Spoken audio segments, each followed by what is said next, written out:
Welcome back to the deep dive. Before we jump in today, I just want you to take a second. Think about the world around us. Mm-hmm. It's defined by volatility, by uncertainty. I mean, it's just this constant state of flux. Some people call it the soul-scorching age. It is. It's a perpetual state of high alert. And that just creates this massive mental fatigue. Yeah.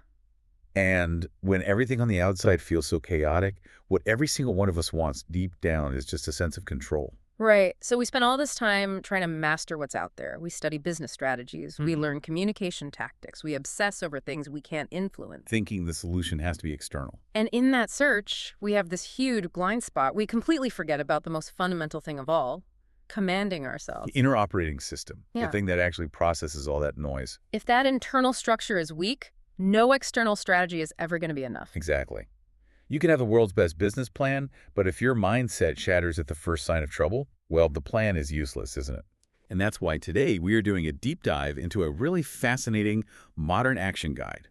The book is called Take Command. It's by Joe Hart and Michael Crom. And this is important. Joe Hart is the CEO of Dale Carnegie Training. Yeah, Michael Crom is the chief learning officer, and he also happens to be Carnegie's grandson. So what you're getting isn't just, some dusty old rehash of classic wisdom. This is built on 100 years of validated philosophy, but it's specifically tailored for the challenges we're all facing today. It really is. It addresses this weird modern paradox of being so digitally connected, Yeah. but also feeling so socially alienated. Yeah. It speaks directly to anyone trying to find stability in all this chaos. And the title itself, Take Command. Yeah, It's just so powerful. it is. It's not suggesting you just passively learn something. It's a declaration. It's demanding that you apply this knowledge to actually change your habits, change your behavior. The book gives us this incredibly clear framework to work with, which is kind of our roadmap for this deep dive. It's called the 3 concentric circle system. Okay, so picture a target. The outer ring is living the life you want. That's your big mission, your legacy. Your purpose. Then the middle ring is winning others' affection. That's all about relationships, trust, influence. But our focus today, the absolute bullseye, is that inner core. Circle 1, the stable mindset. Because everything, your relationships, your success, your peace of mind, it all rests on that one single foundation. It really does. So our mission today is to deconstruct that foundation, to really understand how we can build this inner operating system. How to choose our thoughts, build our habits, manage emotions, and forge that unshakable confidence that lets you, operate effectively no matter what's happening on the outside. Okay, let's get into this inner core. And it all starts, really, where all change has to start, with our thoughts. Right. Principle 1, the radical choice of selecting the right thoughts. Now, this sounds ancient, right? I mean, Marcus Aurelius said, our life is created by our thoughts. Yeah, and if we could actually master that internal dialogue, we'd be on the fast track to solving almost everything. But it sounds so simple. Why is it so incredibly hard to do? It's hard because our own brain is kind of working against us. You're talking about the negativity bias. Exactly. And this isn't a flaw, it's an evolutionary feature. For our ancestors, remembering where the poisonous berries grew was way more important for survival than remembering a nice sunset. For sure. Vigilance kept you alive. And that mechanism is still hardwired into us. Our brains literally prioritize remembering painful or sad events. It's why one critical comment in a review can totally eclipse 20 compliments. Oh, absolutely. And our default is always the worst case scenario. It's so true. You get that late night email from your boss, subject line, quick check-in. Your first thought is never, oh, wonderful, they're emailing me about a promotion. No, it's, I'm fired. I messed something up. This is it. That's the negativity bias in action. And the book has this really powerful personal story from the CEO, Joe Hart, that just drives this home. This was during the start of the 2020 COVID outbreak, right? A time of absolute crisis for any leader. Yeah. He talks about waking up at 3 a.m., just completely paralyzed with fear. He was convinced this 107-year-old company was going to collapse and it was going to be on his watch. That 3 a.m. paralysis is such a real thing. It's when your thoughts have total control. But then he had this turning point. He revisited Carnegie's principles and he realized the problem isn't the virus. The problem is my thoughts about the virus. He was choosing to feed the fear. Exactly. So he reframed it. He stopped focusing on what he couldn't control and started focusing on the controllable opportunity. What was the opportunity there? Well, they'd been planning to pivot more to online training anyway. The crisis basically forced their hand and became this catalyst to accelerate everything. So instead of a threat that would sink the ship, It was a strong wind pushing them in a new, necessary direction. Right. He leveraged the fear to become a better leader. And that's the practical takeaway for us. The book says we should treat these destructive thoughts, I'm a failure, I'm a fraud, not as truth. But as an early warning signal. Yes. I love that analogy. It's like the low oil light in your car. Mm. You don't see it and think, my car is a worthless piece of junk. You think, okay, information. I need to add oil. It's the same thing. The thought, I'm not good enough, isn't telling you who you are. It's just a signal that something needs attention. Maybe you're unprepared. Maybe you need to set a boundary. You're separating the thought from your identity. That's the critical move. If you accept I am a failure, you're paralyzed. But if you observe the thought that I'm a failure is popping up right now, you create space. You become an investigator of the thought, not a victim of it. And you stop living inside these terrible scenarios that haven't even happened. Oh. Okay, so once you're aware of your thoughts, the next step is automating that positive shift. And that brings us to principle 2, which is all about routine and habit. Yeah, because you can't rely on willpower alone. It's just not going to work. No, it's a finite resource. It gets drained by stress, by lack of sleep. Success needs a real training plan, not just a burst of motivation. And the genius of a routine is that it just slashes the number of decisions you have to make every day. Right. When you don't have to figure out whether to exercise or what to eat for breakfast, you free up all this mental energy for the big problems that actually need your focus. We see this in so many productive people, Benjamin Franklin and his daily schedule, or the novelist Haruki Murakami. Oh, his routine is legendary. Get up at 4 a.m., write for 5 hours, run 10 kilometers. It's monastic. But he said that the repetition becomes a kind of hypnosis. Yeah. It puts him in a deeper, more focused state of mind. So the routine isn't a restriction, it's a structure for high performance. And what the book really connects this to, which I think is so important, is that habits are what build a growth mindset. Okay, explain that a bit. Well, you have the fixed mindset.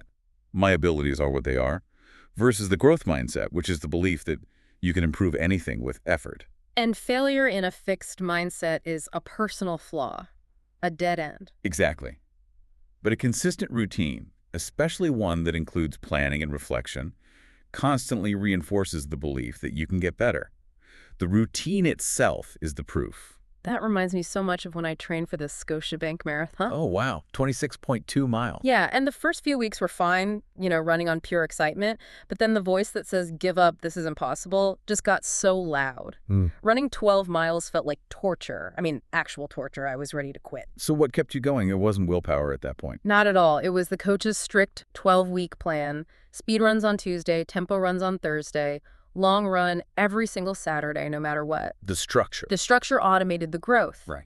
By week 8, running 12 miles felt normal. Yeah. And suddenly the last 14 seemed hard, but not impossible anymore. The routine made it possible. And that's where the idea of micro habits comes in. We've heard this from James Clear and others. Start incredibly small. The 1% gain. But what happens when you stumble? You miss a day, you miss 2 days. The fixed mindset says, see, you failed. Just give up. And that's where the authors say the most important habit is getting back on track quickly. Consistency over perfection. Yes. If you miss Monday, Wednesday isn't the day to restart your whole life. It's just the day to do that tiny 1-minute habit again. The goal is to not break the chain for too long. There's a story in the book about Jessica Santiago that really shows this. She was always exhausted, knew she needed to change her lifestyle, but her job always came first. She kept trying to make these huge sweeping changes, and of course they never stuck. Right. But then her doctor told her there was no medical fix, she just had to change her habits. She needed structure. So she started small. So small. Waking up at the same time, eating a healthy breakfast, and adding a short 10-minute walk. That was it. And she said the biggest benefit wasn't even physical. It was the mental energy she saved by not having to think about those decisions anymore. And that built her confidence. The routine became the muscle that built her growth mindset. She went from being someone who fails at self-care to someone who commands her day. So we have thoughts and we have habits. Now we need to move to the really messy stuff, which is principle 3, managing the storm, befriending your emotions. Which is key. Dale Carnegie always said, we're not dealing with creatures of logic, but creatures of emotion. And they feel so overwhelming. We try to suppress them, but push down the anger or anxiety, but they don't go away. They just fester. So the book introduces this incredibly practical tool called the 90-second rule. This is one of my favorite takeaways. It's grounded in actual neuroscience. from Dr. Jill Bolta-Taylor, a Harvard brain scientist. Okay, so what is it? She found that a physical emotional reaction, the adrenaline rush of anxiety, the heat of anger, is just a chemical surge in your body that lasts for about 90 seconds. 90 seconds. That's it. That's the physiological event. The chemicals are released, they flood your system, and then they're flushed out. So if you stay angry for longer than 90 seconds. It's because you're choosing to. You're keeping it alive with your thoughts and your stories about it. Exactly. This gives you such radical agency. When that feeling hits, you can just observe it, know it's a chemical process, and consciously choose not to latch onto it once that 90 seconds is up. Okay, but let's be realistic. If I'm in a heated argument with someone, I can't just say, hang on, give me a minute and a half for my cortisol to flush out. Right. So how do you actually do it? The observation can be silent. It has to be internal. When the spike hits, you just mentally label it, okay, this is anger. And then you focus on the physical sensations. Like your jaw clenching, your heart racing. Yes. Focus on the physicality, not the story of, he always says that. You're intentionally delaying the narrative. You're becoming the observer of the storm, not the sailor being tossed around in it. That little pause stops the feedback loop that keeps the emotion going. The book tells this incredible story about Deborah Ann Mack. She ran a dry cleaning business, was under immense pressure, massive debt. Her landlord had swindled her, right? Exactly. She was already at her breaking point. And then a pipe bursts overnight and floods her entire facility. Oh, no. She walks in and is standing in a literal swamp. She feels this absolute crushing despair and anger. I can't even imagine. She finds an upside-down mop bucket, sits on it in the middle of all this water, and she tries to cry, but nothing comes out. And instead, she starts laughing. Laughing. Uncontrollably. It was the moment the 90-second chemical surge just exhausted itself. She hit rock bottom, saw the absurdity of it all, and just let go. Wow. That's the pivot. She chose not to feed the story of victimhood. She got up, dealt with the flood, and eventually sold the business to follow her dream of fashion design. Now let's look at another emotion we usually see as toxic. Regret. This is Principle 6. Leveraging regret for future action. We spend so much energy trying to avoid regret. But the authors, leaning on research from Daniel Pink, say that regret is actually an essential asset. How so? Well, Pink's research found that most of our deepest regrets aren't about things we did, they're about things we left undone. Courage regrets. Courage regrets. The risks we didn't take, the words we didn't say. And he calls regrets a negative photo of a good life. I love that phrase. They don't show you what you failed at. They reveal what you truly value. If you regret not spending more time with family, it means you deeply value connection. So the pain of the regret is a compass. It's pointing you toward what matters. It's fuel. And there's no story in the book that shows this better than Allie Love's. Allie grew up in a mixed-race family, and as a child, she'd spend holidays splitting time between her black mother's family and her white father's family. But she didn't realize the painful reason why. No. It was because her white grandfather never invited her mother, a black woman, into his home because of his prejudice. So when her grandfather died, Allie was left with this profound regret. But it wasn't just sadness. It was that she regretted not having the courage to talk to him about it before he died. That missed conversation, that courage regret. It became the single biggest motivation in her life. The pain didn't paralyze her. It propelled her to start having those same difficult conversations with her living family members. That takes so much strength. A huge amount. But the pain of her past inaction was greater than her fear of confrontation. And by doing that, she broke the silence and brought a new level of honesty and unity to her family. So she transformed the pain of what she failed to do into the motivation for what she must do now. That's an incredible reframe. Okay, let's move to the final piece of this stable mindset, Principle 4, which is confidence. But it's not just one thing. It's a fusion of self-efficacy and self-worth. And understanding the difference between those two is, I think, key to real resilience. So let's break them down. The first pillar is self-efficacy. Right. And this is very specific. It's your belief in your ability to do a certain task. I can run this marathon. I can give this presentation. It's built by taking small risks and just collecting evidence of success, those little micro victories. You can only build it by doing the thing you're afraid of. If you're afraid of public speaking, the only way to build efficacy is to speak in public, probably fail a few times, adjust, and do it again. But if we only build efficacy, we end up on what's called the achievement treadmill. And that leads to the second, and I think more important, pillar, self-worth. Self-worth is your internal core belief that you are fundamentally good enough. that you deserve respect and love, regardless of your successes or failures. So efficacy is about what you do. Worth is about who you are. And if you only have efficacy, your entire sense of self is tied to your last win.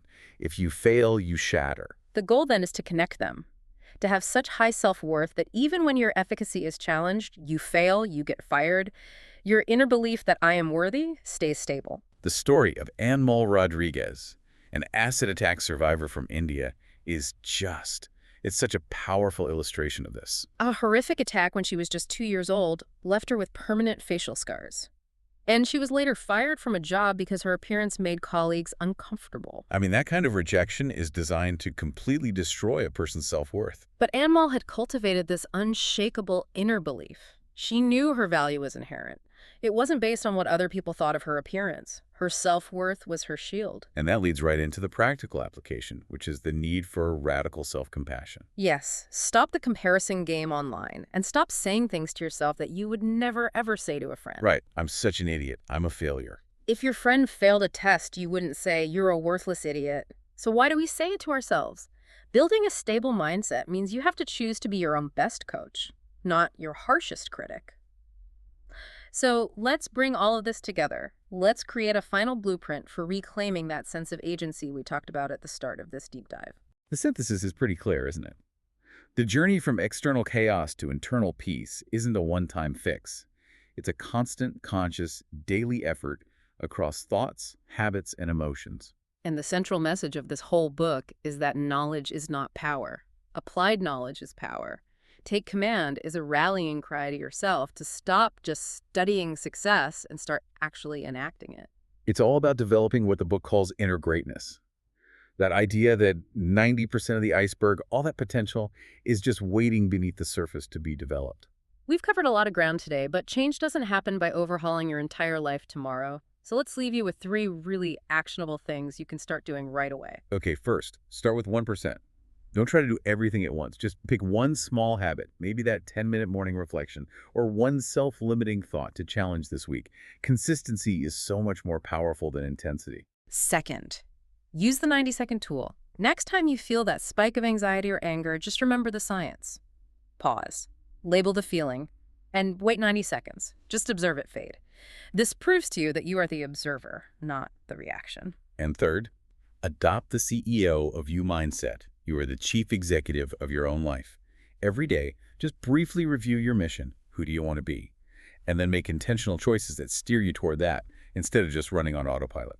The book reminds us that so many people at the end of their lives regret not being more conscious, not taking more risks. Those courage regrets. And those regrets often come from these old, fearful contracts we sign with ourselves when we're young. Contracts based on fear of failure or the need to be perfect. So here's our final thought for you to take with you as you start to build your own stable mindset. What outdated, fearful contract, what self-limiting belief that you signed years ago will you consciously choose to tear up and refuse to renew today? Take command of your inner world, and you take command of your life. We hope this deep dive has given you some foundational tools to begin that work. We'll see you next time on the Deep Dive.